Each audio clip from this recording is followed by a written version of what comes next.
agree with you, Mirko. I thought they were just going for that full Safe, kiting, yeah.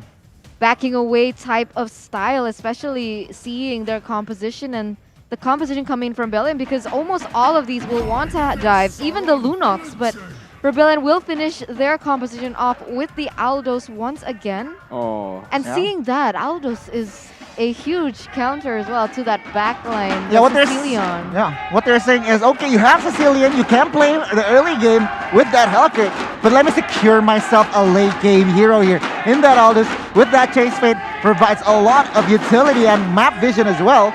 So, again, from the drafts, I'm leaning heavily towards Rebellion here. I actually have to agree with you here with that final pick as well. It basically solidifies my opinion. Rebellion, that final pick was just brilliant from their side. And yeah, I'm going to have to say that Rebellion takes game number 1 here just based on the draft. Aldous will be able to just non-stop go at it onto the Sicilian. I do agree with you, but we have to bear in mind as well, they also have a Lunox in their composition, which means that they can't go too heavily aggressive in towards the early game, and they have to wait for their power spikes to finally show. Absolutely. But ladies and gentlemen, it's time to dive straight into the land of Dawn, where Bigetron Alpha and Rebellion will meet. It's still Mirko, Eterna, and Gani going at it with you guys for this game. Accompanying you is Val, already showing the recalls, going for the G Kundo on tours there, and they're looking for a little bit of pressure in the early stage. Key with the trap will be able to zone him away. Sway low, guest level 2, going for the damage onto Key. That's a lot actually for a Lunox in the early stage. Key has to back away. They're gonna go for the little Wanderer. Retribution instantly there to pick it up, and Bigetron Alpha picks up the lead. It's dangerous the way Rebellion Zion is playing right now, because when it comes down to it, okay, sure, the Lunox has that initial burst, but they have the Selena in the side of Bigetron Alpha. They have the Sicilian as well as the Hellcat. So who can be more proactive in the early game? It's definitely going to be Bigetron Alpha, and that's exactly what they need as well. I do understand the Sicilian can scale towards the late game, but as it stands, the Sicilian versus the Aldos is just going to win 10 times over and over. Absolutely. B-roll already getting zoned away from the minion. That's going to be a lot of punish, actually. He takes a turret shot, and Matt is going to go in here. Petrify going to be used as well, but B-roll still able to get out. Max going in for the invade into the enemy jungle, getting some trades back and forth. Both teams just playing it really passive in this early stage. Key goes in, Mr. Arrow able to connect onto Valis. That's the bad impact as well. Sanguine Claws, one more bad impact should do it, but Bottle does not have the flicker, does not have the flame shot. It is Jisa actually behind Max. Max goes in. Might be able to take this here. Retribution. There you go. Jisa still level 3. Max with a 2-level lead. Yeah, with the emblem as well. So that's something that they want to be going for. It is going to be quite obvious that Max might have a edge on that lead because of the emblem that he's chosen to choose. And we're going to see how it will fare, because they really need to be pushing it in the early game, and I think that's how Bigetron Alpha is going to be able to capitalize over this first turtle. Yeah, I mean, I feel like we saw this, right? Composition-wise, it is only Sicilian that will somehow provide damage in the late game, but apart from that, Hellcat, Yutsong even after level 4, will provide damage, and they are controlling the early game here. What Rebellion Zion needs to do is just hold on the pressure. Don't go for the crazy setups. Don't go for the crazy plays. Yeah, let the turtle go, because I'm sure Bigetron Alpha will have trouble later in the later stages, because from the side of Rebellion Zion, they have the Lunox, they have the Aldous, which will provide more than enough damage in the late game. For sure. And I think Rebellion Zion, they're good with the trades as well, as was predicted and reflected on their data. Do you remember when we were comparing the data? Yeah. The turtle rate for the side of Bigetron Alpha was much higher than Rebellion Zion, but the first tower or the first objective rate was higher for the side of Rebellion Zion. So they're good at the trades, they're good at being patient, and that's exactly what they're displaying in this gameplay as well. Absolutely, but Matt is playing this lane really, really well. Look at how he's able to just zone away B-roll constantly, making him recall so that he misses these minions. Meanwhile, on the top side as well, his twin doing the same, but into the jungle of Jisa. He's taking another, and that's still him with a 2-level lead in this game, an 800 gold lead already building slowly for BTR. Oh, that's a solo kill, B-roll. Oh my god, he's still able to regen. Oh my god, Matt miscalculates just a little bit, and it might cost them.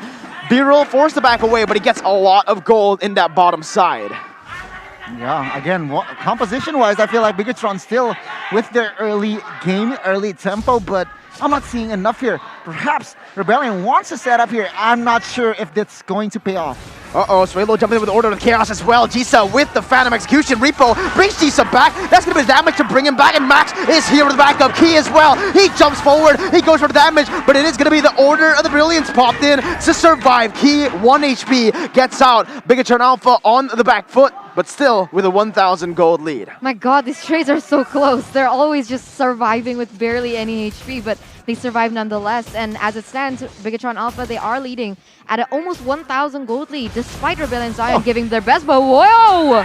Oh my god, that's first blood picked up. A hook connects onto Val, and that's a trade. But Rebellion definitely got the better of that one. It is a 1-for-1 roamer for the jungler. Man, the setup from Suelo, he understands his power there. Went in for that flicker and just obliterates Max in his jungles. And Rebellion Zion, they are more than happy. Take a look at Jisa here, already on that War Axe. Zirias again, going for that utility, not going for that Clock of Destiny immediately. He went for that Dominance Eyes. Why? Because he is going up against Yudsong as well later in the stages, and as well as Minsatar. So a very, very, I feel like, smart and as well efficient itemization here. Right now, Rebellion Zion saying no to free turtles for now. Absolutely, no to free turtles. Early contesting Siriasi caught in the bad situation. Pops the demonic force, but gets hit by the furious die by Matt. Black Dragon form once again here as he tries to go for a re-engage. That's going to be the Abyssal Arrow whiffing, and instantly Bigetron Alpha move backwards. Repo has rotated as well. He needs to go back up top because Aldous will be able to free farm the twins now onto the turtle, and it might be him taken away. Yep, Max goes in. The retribution is on point, and there you have it. Second turtle slain, presented to you by the Samsung Galaxy A53. Abyssal Arrow connects onto Jisa, and he won't be able to do anything. Phantom Execution just to clear the waves. Oh my god. Wait. What I find very interesting is that Rebellion Zion, they're actually trying to compete with these objectives. I don't know if they're just trying to buy time for the Aldos to stack or not, but what I am sure about is to buy this Garuda Splash, guys, from Cinepolis, because you guys can get a 50% discount for your next MPL Season 9 ticket. So don't forget to check that out as well. Yeah, most definitely. And with that turtle contested, it gave Aldous in the top side a free minion, free turret as well. So Aldous is slowly but surely stacking, ready for that late game. And of course, Bottle here needs to somehow build as well. I feel like he needs to go Winter Truncheon ASAP, because right now we are entering the mid game. Helkert will just go for the split push, utilizing that ult just to somehow semi-gank or just to bluff. We'll have to see here how it goes. Helkert should go for the split push right now. Absolutely, completely agree with you right now, but that Deadly Stinger is going to hurt a lot when it comes to the mid-game. He gets his power spike, an Abyssal Arrow by Key. Lethal as always. Jisa popping that Thorn Rose to nullify the damage, as in this situation, actually, Birol has managed to out-trade Matt in that top side. The 1v1 is getting scarier by the minute as he keeps on stacking on this Aldous. Yeah, the thing is, unfortunately, Bigetron Alpha, because they want to contest for these neutral objectives, they have to put a lot of resources on other areas of the map, and therefore hindering Birol, leaving him open to be able to farm. But an engage might be brewing here as a Black Dragon form pops. Oh, Abyssal Arrow connecting on the Birol, and that's going to be the damage coming in for the follow-up. Max pops in, the Deadly Stinger into the back lines, and that's Birol taken off. Val now goes over to Jikundo, unable to get anyone as the claws will be able to disengage. Repo with the hook, gets Siriasi it back, but Suelo with the flicker forward, and Siri with a follow-up. It's Bottle taken down. It's Key as well. Repo forced to flicker backwards as Matt goes in for a 1v3 play onto the Furious Die. Suelo deals some damage, and that's going to be him taken down by the way of the dragon. Val picks up the kill. Wow. My god, all the members of Bigetron Alpha, they slowly just drop one by one, and Rebellion Zion, with the space that they actually collected, are able to get another tower on the board. So already 2 towers in their hands, whereas Bigetron Alpha, I guess they will be getting one in that bottom lane, but not as fast as I thought, as Aldos is also very quick to respond to that. Yeah, I mean, I feel like they are taking unnecessary team fights here from side of Bigetron. Take a look Oh, the claws will be pulling back them into that King's Calling. And that's going to be two picked up before the Lord even gets taken down. Well, running away with the Jikundo, but Matt is going for the chase. Furious Dive will not be able to connect Jisa with Suelo in the bushes, trying to go for this contest. But man, Bigetron Alpha, way too slick. Instantly goes for that mid tower first and instantly now rotating, converting onto the Lord. Uh-oh, will this be an uncontested Lord into the hands of Bigetron Alpha? We do see Suelo there looking and waiting for the right moment to pop, and if he can do it, that'll be crazy, but that's definitely not something they want to do. They don't want to risk it. But Bigetron Alpha now with a Lord on the way as a 2,000, almost 3,000 gold lead. It looks like for the moment, Bigetron Alpha is holding their game. Yeah, they are leading because why? Rebellion Zion, they are making unnecessary plays. They were too hasty there.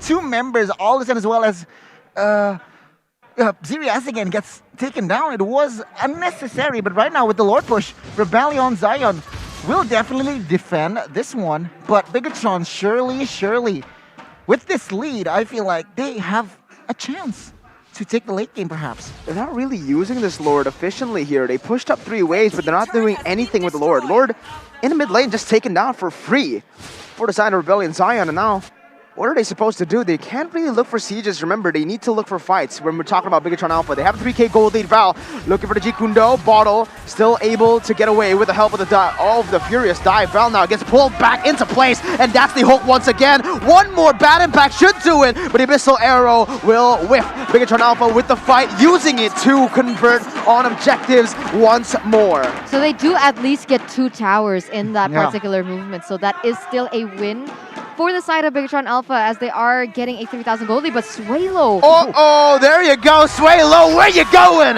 You're gonna get called back to the King's Calling. Repo with the Mincetar absolutely demolishing Suelo. He wants to outplay, but gets outplayed. Let's take a look at the item here. B-roll already Thunderbelt and as well as Dominance Ice. So a very, very interesting approach here as he is going to build that Radiant Armor respecting the damage from the side of Sicilian.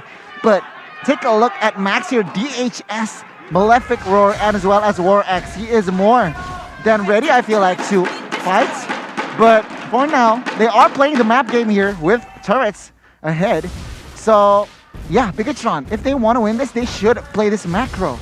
Yeah, they have to keep pushing as well. It is already 11 minutes. They don't want to hold off too long in towards the late game because only relying on Sicilian is going to be scary because of the composition that Rebellion Zion has brought to the table with the Lunox, with the Aldos. But for now, it seems like Bigetron Alpha, they are strong enough to be able to do something here, but wait a minute. Yeah, with the Dragon connecting Repo, forced to use the King's Calling early right now as that's going to be the damage coming in. He's going to be able to get the hook onto Birol, and there you have it, the Stinger with the bad impact to take him down. Max is hungry for more as Matt goes in with the Black Dragon form. He is just going to be able to zone these members away as that is going to be Bigetron Alpha picking a 1 for 0. Val opening up the map once again, going for the Jikundo onto Key, still able to dash away as that's going to be Demonic Force to follow it through. Bartle looking for the damage onto the backside with the bad impact. Max caught in the bad situation, but is still able to rejoin his team. That's a hook purified, and that is Bigetron Alpha still winning the trade. Val goes over the way the Dragon on Jikundo, but he's gonna get taken down. A King's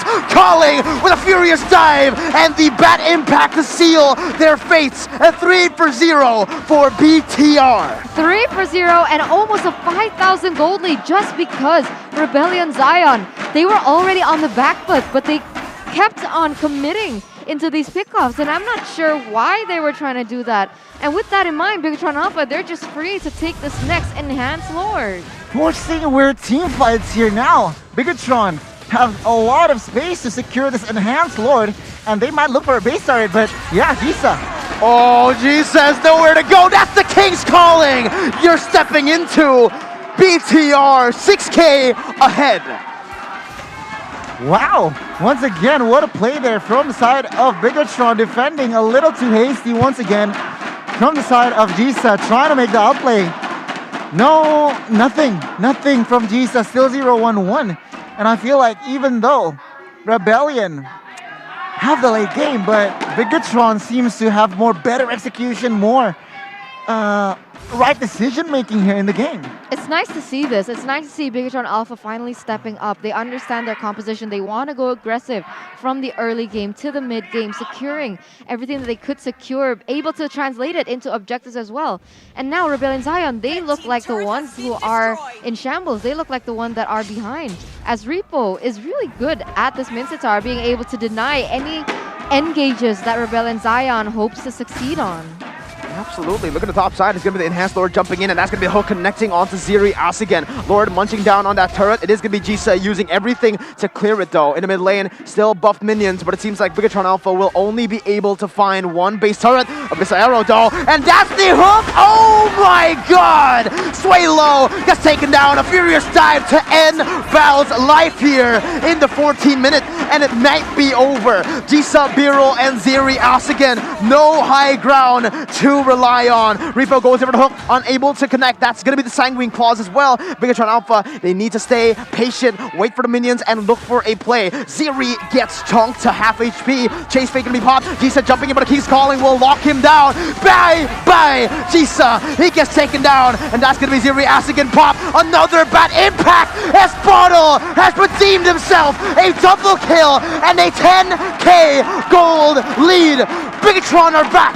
Bigetron are back with a huge wipe out statement there by them as well.